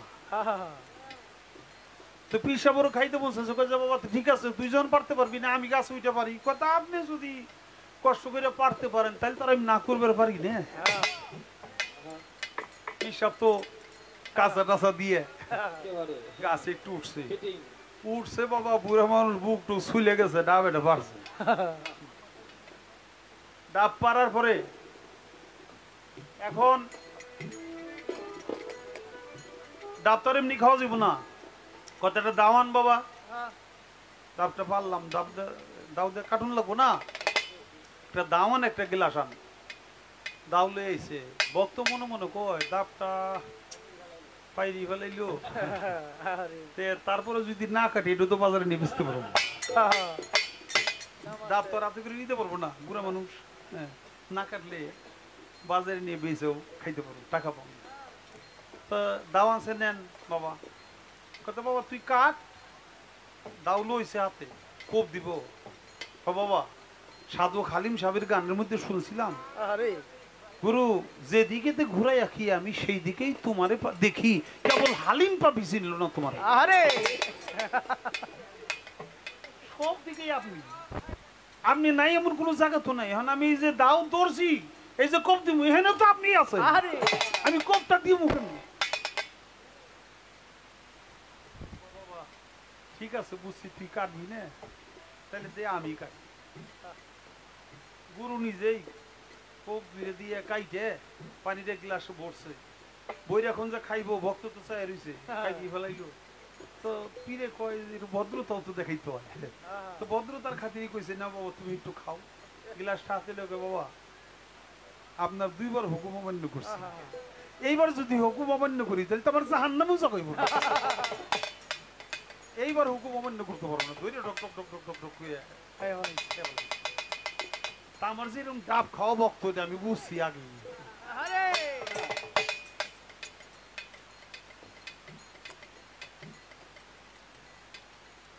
আমি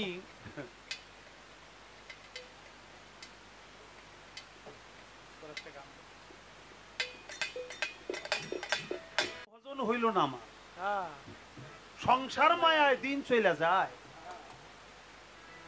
চারদিকে ঘোর ঘোর অন্ধকার যার বদন দেখা মাত্রই তোমার মনে জাগবে আনন্দ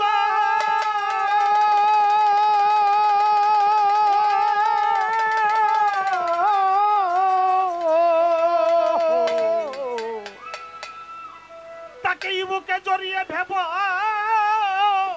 এই তো স্বয়ং গোবিন্দ যার বদন দেখা মাত্র তোমার মনে জাগবে আনন্দ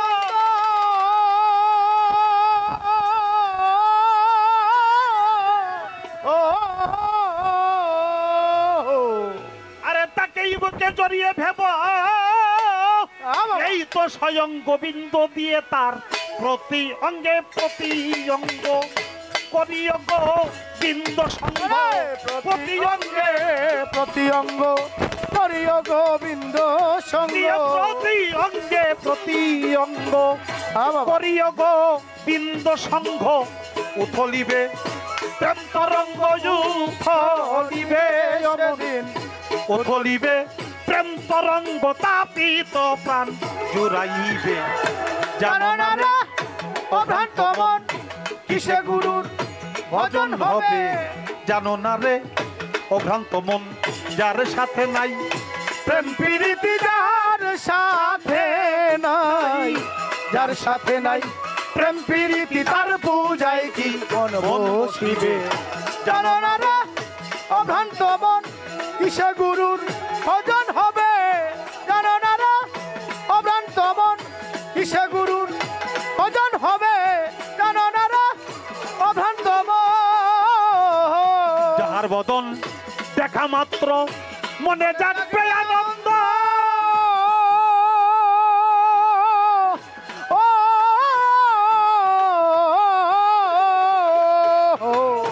তাকেই বুকে জড়িয়ে ভেব এই তো স্বয়ং গোবিন্দ রে এই তো মামা গোবিন্দ রে এই তো স্বয়ং গোবিন্দ রে ও বাবা যাহার বদন দেখা মাত্র মনে জাগবে আনন্দ।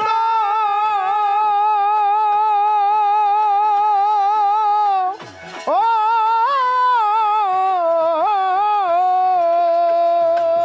তাকেই বুকে জড়িয়ে ফেব, এই তো স্বয়ং গোবিন্দ রে, এই তো স্বয়ং গোবিন্দ দিয়ে তার প্রতি অঙ্গে প্রতি অঙ্গ করিয়া গোবিন্দ সঙ্গ।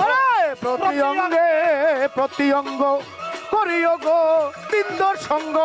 প্রতি অঙ্গে প্রতি অঙ্গ করিয়া গোবিন্দ সঙ্গ। উথলিবে প্রেম তরঙ্গ, উথলিবে উথলিবে প্রেম তরঙ্গ, তাপিত প্রাণ জুড়াইবে। জানো না রে ও ভ্রান্ত মন কিসে গুরু ভজন হবে। জানো না রে ও ভ্রান্ত মন যার সাথে নাই প্রেম প্রীতি, যার সাথে নাই বাবা, যার সাথে নাই প্রেম প্রীতি, তার পূজায় কি মন বসিবে। জানো না রে ও ভ্রান্ত মন কিসে গুরু ভজন হবে। জানো না রে ও ভ্রান্ত মন কিসে গুরু ভজন হবে। জানো না রে ও ভ্রান্ত মন ও প্রেম সোহাগায় কাছে টেনে প্রিয়া কিংবা প্রিয়জন,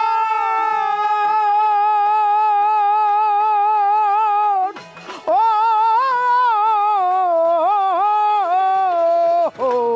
প্রাণ বল্লভ বিদ্য জেনে দিও প্রেমের আলিঙ্গন রে, দিও প্রেমের আলিঙ্গন রে, দিও প্রেমের আলিঙ্গন। ও বাবা প্রেম সোহাগায় কাছে টেনে প্রিয়া কিংবা প্রিয়জন,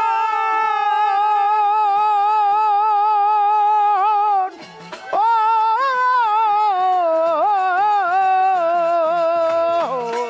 ওরে প্রাণ বল্লভ বিদ্য জেনে দিও প্রেমের আলিঙ্গন রে, দিও প্রেমের আলিঙ্গন রে, দিও প্রেমের আলিঙ্গন। তোমার মুখে যাহা মিঠা লাগে সবে দাও মুর্শিদের ভোগে। তোমার মুখে যাহা মিঠা লাগে সপে দাও গোবিন্দর ভোগে। তোমার মুখে যাহা মিঠা লাগে সবে দাও মুর্শিদের ভোগে। পরাণ কান্দে যাহার লেগে, পরাণ কান্দে, পরাণ কান্দে যাহার লেগে, তার রূপেতেই থেকো ডুবে। জানো না ভ্রান্ত মন কিসে গুরু ভজন হবে। জানো না রে ও ভ্রান্ত মন কিসে গুরু ভজন হবে।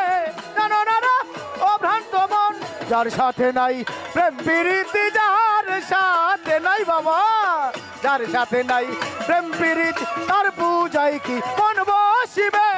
জানো না রে ও ভ্রান্ত মন কিসে গুরু ভজন হবে।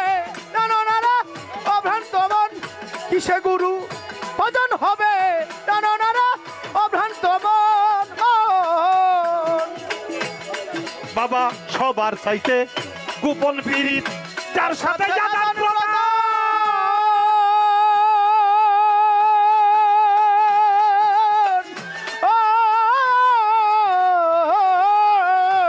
ও বাবা তার প্রতিমায় পূজা দিতে লাগবে না আর ভেদ বিধান রে, লাগবে না আর ভেদ বিধান রে, লাগবে না আর ভেদ বিধান। ও বাবা গোপন পীড়িত, যার সাথে আদান প্রদান। ও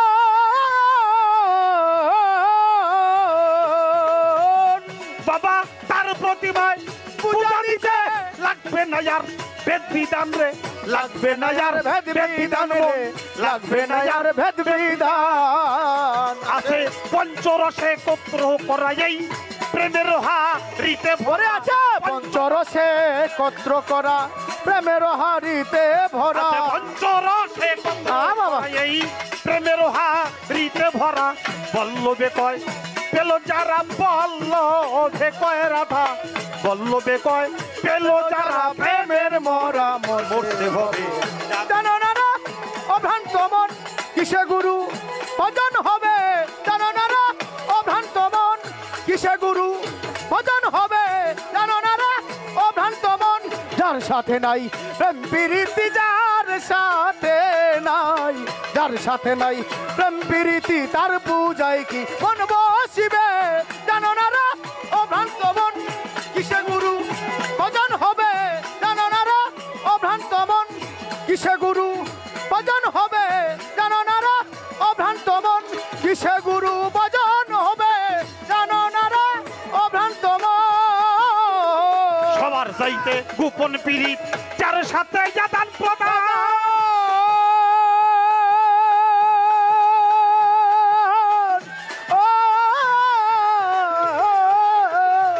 ও পাগল তার প্রতিমায় পূজা দিতে লাগবে না রে বেদ বিধান লাগবে না যার বেদ বিধান মোর লাগবে না রে ভেদ বিধান ও বাবা যাহার চাইতে গোপন পীড়িত যার সাথে আদান প্রদান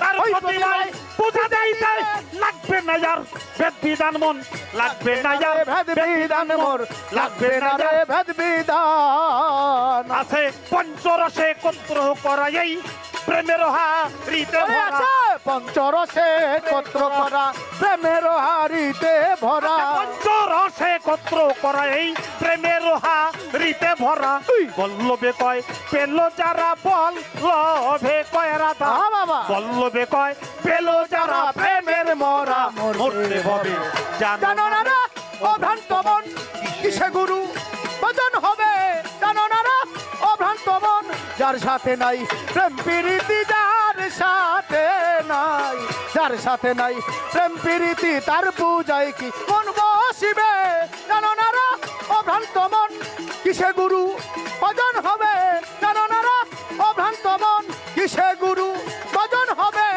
জানো না রা ও ভ্রান্ত মন প্রেম সোহাগায় কাছে টেনে প্রিয়া কিংবা প্রিয়জন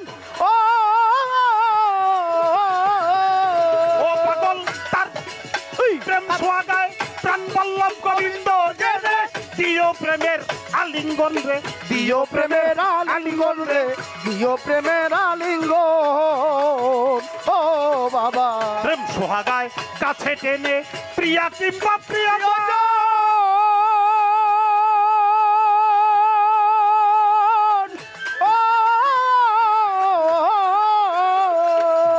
প্রাণ বল্লভ গোবিন্দ যে রে দিও প্রেমের বাবা আলিঙ্গন রে দিও প্রেমের আলিঙ্গন রে দিও প্রেমের প্রেমের আলিঙ্গন তোমার মুখে যাহা মিঠা লাগে তাই ছপে দাও প্রাণ বন্ধুর ভোগে তোমার মুখে যাহা মিঠা লাগে ছপে দাও গোবিন্দর ভোগে তোমার মুখে যাহা মিঠা লাগে বাবা। তাই ছপে দাও মূর শীতের ভোগে পরাণ কান্দে যাহার লেগে পরাণ কান্দের ভক্ত পরাণ কান্দে যাহার লেগে তার রূপে দেই থেকো ডুবে জানো জানো না না রে রে ও ভ্রান্ত মন কিসে গুরু ভজন হবে জানো না রে ও ভ্রান্ত মন যার সাথে নাই প্রেম প্রীতি যার সাথে নাই যার সাথে নাই প্রেম প্রীতি তার পূজায় কি মন বসিবে জানো না রা ও ভ্রান্ত মন কিসে গুরু ভজন হবে জানো না রা ও ভ্রান্ত মন কিসে গুরু ভজন হবে জানো না রা ও ভ্রান্ত মন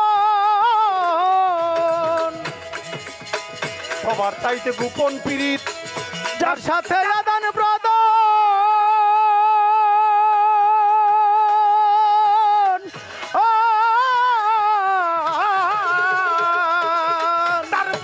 বাবা পূজা দিতে লাগবে না রে বেদ বিধান মোর লাগবে না রে ভেদ বিধান মোর লাগবে না রে ভেদ বিধান ও বাবা সবার চাইতে গোপন পীড়িত যার সাথে আদান প্রদান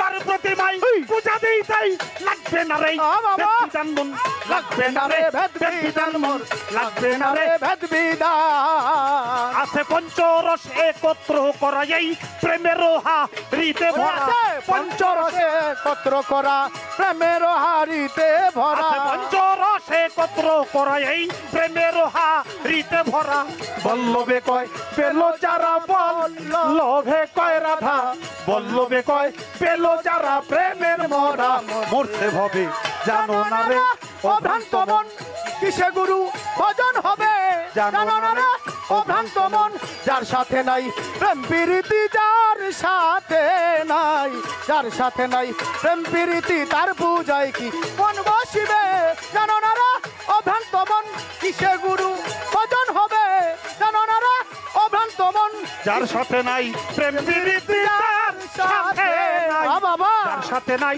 প্রেম প্রীতি তার পূজায় কি মন বসিবে জানো না রে আল্লাহ ভ্রান্ত মন আল্লাহ কিসে গুরু ভজন হবে জানো না রে ও ভ্রান্ত মন কিসে গুরু ভজন হবে জানো না রে জানো না জানো না ও ভ্রান্ত মন আল্লাহ ধন্যবাদ ধন্যবাদ এক সময় এক বাউল বসলে আরেক বাউল দাঁড়াইয়া আমরাই মিউজিক বাজান লাগতো না ঠাস করে গান ধরে ফেলাইতাম আর এখন শেষ সময় না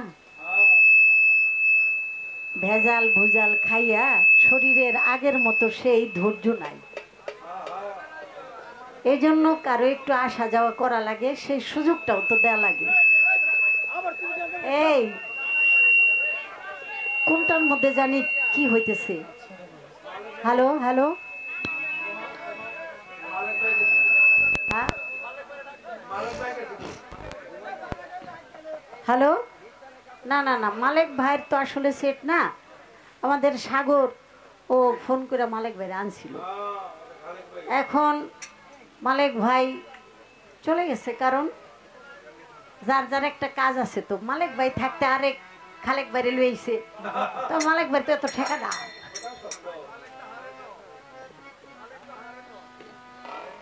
তো সেজন্য আজকে আমরা মোটামুটি সবাই কষ্ট করলাম আল্লাহ আমাকে কষ্টের একটা ফল দিব আর আজকের যে সাউন্ড সিস্টেম আল্লাহ যদি বাঁচায় ও ভবিষ্যতে আজকে শিক্ষা গেল কারণ ঠেকলেই তো শিখে মানুষ হ্যালো আর দুইটারে বাইন্দা থনের দরকার হ্যাঁ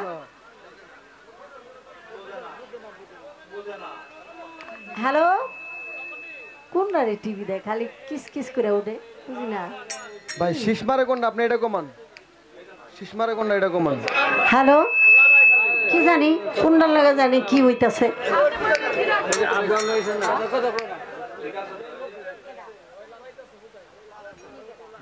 মাইকম্যান ঢুকে যাচ্ছে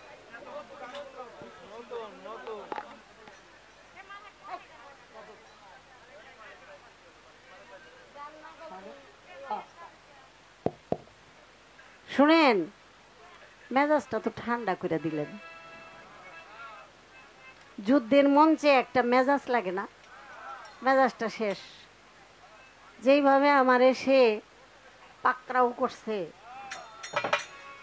আমি তো এখন নার্ভাস ফিল করতেছি আমারে একটা ধোকাবাজ বানাই গেল শুনেন আমি যদি বাটপার হই তাহলে গুরু খুব একটা সুবিধা না আরে সোর বাটপার আসি দেখি তো আপনার কাছে গেছি নইলে আপনার ঠ্যাং সুমানের লেগা কি লেগা যাবো আমার ঠেকা লাগছে কি রে বাবা সাবান সোডা কি লেগে লাগে কাপড়ে ময়লা হইলে তো লাগে নাকি তাহলে সাবান সোডা লাগতো আপনারা তো সাবান সোডার মতো আমগো দেহে ময়লা আছে বলেই তো আপনাকে কামে লাগে নাহলে কি লেগে যাইতাম তাইলে আমরা যাওয়ান লাগতো না যদি আমরা পবিত্রই থাকতাম আমরা একটু ঝামেলায় যুক্ত আছি বলেই আপনার কাছে আমাদের যাওয়া লাগে আমাদের কিছু বলতে কিছু নাই এইটারে দেহি কাজ করে লই তাহলে বাচ্চু তো কি এই কি কি গন্ডা শোনেন বাচ্চুরে কমান তুমি কত বুঝো আরে দূর ওরা কেমন জানি মেমসোরা পাদের বুড়ি ব্যস্ত আছে লাগে যে ওটাই বাড়াইতাছে বাড়াই হ কুমিল্লা। হ্যালো হ্যালো, আর ধরেন না আর ধরেন না, আর পকেটের মধ্যে বইরা থন। শুনেন, আমাদের কাকাই ডাকতাম উম্মত বয়তি, চিনেন নাই? আপনার উম্মত বয়তি আগে গান গাইতাম কুষ্টিয়া, ওই যে পাংশা, মাছ কান্দা, মাছপাড়া, তারপরে চড়াইকুল, কুমারখালী, খালি উম্মত কাকার লগে গান হইতো। তো উম্মত কাকা একটা গল্প করছিল, আমার মনে হয়েছে। এক মহিলার বাচ্চা হয় না একটা হয়েছে, এখন দেখি টুকটাক ভাত খাওয়া শুরু করছে, খালি বাওয়াদা খায়। আচ্ছা বাওয়াদা খাই দেখা ওই পোলার নাম থুইছে হইল ডেবরা। ডেবরা সব কামের মধ্যেই একজনকে সালাম দিলে আসসালাম আলাইকুম, আরে বাবা পুরা ডেবরা। আর আজকে ডেবরার বিয়া। মাই তো টেনশনে পড়ে গেছে। মা কয়, বাবা নতুন যাবি বাবা শ্বশুর বাড়ি গিয়া, তুই কিন্তু বাওয়াতটা কাম চালাইস না, ভাত বুধ খাইস না, কিন্তু বাওয়াত দাও। তোরে আমি না করে দিলাম। কয় মাহির লিগে তুই পাঞ্জাবি কিনা লিসি? পাঞ্জাবি দিয়ে কি করবি? কয় পকেটের মধ্যে হাতটা থুয়ে দেবো একদম টাইট করে, বাইরে না উঠাবে।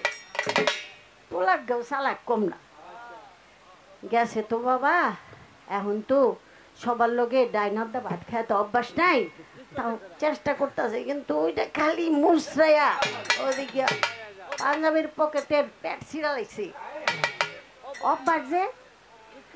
এখন সবাই কইতাছে, আরে নতুন তো এর লেগা শর্মাইতাছি, ল আমরা জায়গা, ও ভালো করে ভাত খা। গেছে গা, আল্লাহ আবার বাঁচাইছে, আমি ভাত খাম পেট ভরা। আল্লাহর যেই আড্ডা আমি মজা পাম, ওই আড্ডাই খাইতে পারতাছি না, আধ বাইর করে। এখন বুঝছি যার মেয়ে বিয়ে করবো শাশুড়ি পেড়ার ফাঁক দিয়েছে, আও আও সি এমন জামাই আইতে নাইতে বাওয়াত চালান শুরু করছে। এদি ডেবরা জামাই বাওয়াত দা ভাত খা। ওই ডেবরাই শুনে কয়, এই বেড়ি মাতারি কে কথা কইতাছো? তোমরা যেই তরকারি রাঁধছো এই তরকারি দিয়া বাইসে ভাত দেখাইতে ঢাইলে দেখ। আরে দেখছে চালাক কত, মানে ওরে দোষ হয়েছে তরকারি। আসলে যে ডেবরা এইটা কিন্তু কইব না, ওই যাও ডেবরা জামাই। এত কই বাবা হাতটা চালাইস না, কিন্তু হাত চালাইবই। তো যাই হোক, আস্তে আস্তে সব একটু মজা করলাম আর কি, ও যেন একটু আনন্দ পায়। একটা গান আগে রাখি। আমি ভাবছিলাম আজকে খুব সহজ সরল পালা হবে।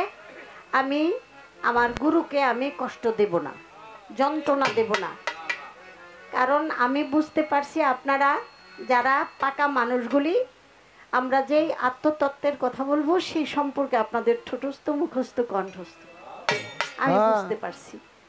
শাস্ত্রের অস্ত্র দিয়ে আমাদেরকে কিনে নিতে পারবেন এমন মানুষও চুপ মেরে বসে রয়েছে। আজকে চাইছিলাম যে সহজ সরলভাবে গানটা করি, কিন্তু সে আমারে খোঁচায়া আমারে যার একটা ইজ্জত আছে তো বাবা, ব্যাট জিতে করলে আমি তো টের পাইতাছি। দলু দাদাই কইছিল যে আলো রে বুড়ো হয়েছে তাই কি হয়েছে, চিমটি দিলে ব্যথা পাই। আমাদের যে সে ডাব খাওয়া ভক্ত বানাইলো, এটা তো খুব একটা ভালো এটা ভালো করেন নাই, টের পাওয়াইতাছি আমি আস্তে আস্তে।